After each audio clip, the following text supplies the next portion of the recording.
আপনি শুটে পরে এখানে বসে আছেন কেন? এদিকে আসেন। কি ব্যাপার জামাই, কিছু বলবা তুমি? আবার বয়ে বয়ে কইতেছে কি কিছু বলবা? এদিকে আসেন।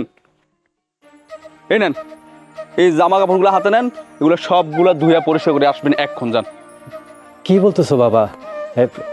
আমি কাপড় চোপড় ধুয়ে দিব? কার কাপড় চোপড় এগুলা? কার আবার? আপনি দেখতেছেন না এগুলো বেড়া মানুষের কাপড় চোপড়? আমার কাপড় চোপড়। যান ধুয়ে দিয়ে আসেন। বাবা, আমি তো তোমার শ্বশুর লাগে, আমি তোমার কাপড় ধুয়ে দিব? কি কইতেছেন আব্বা? আপনি শ্বশুর হয়েছেন তো কি হয়েছে? আপনি কি নিজের জামা কাপড় ধোন না? তো আমারগুলো ধুলে কি হয়েছে? যান ধুয়ে দিয়ে আসেন।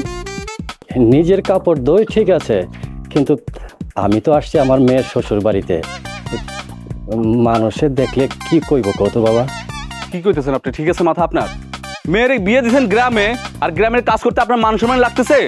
শহরে থাকতে থাকতে আপনাদের মাথা শেষ। আমরা যে গ্রামে কি করি আপনাদের মাথায় কিছু আছে? যান, এই জামা কাপড়গুলো ধুইলে আপনার কিচ্ছু হইব না। যান জামা কাপড়গুলো ধুয়ে দিয়ে আসেন।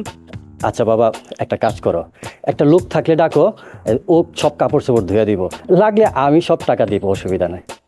আপনি কি আমার টাকা পয়সা গরম দেখাইতেছেন? আমার কি টাকা পয়সা কম আছে? আর টাকা পয়সা খরচ করতে হইব কেন?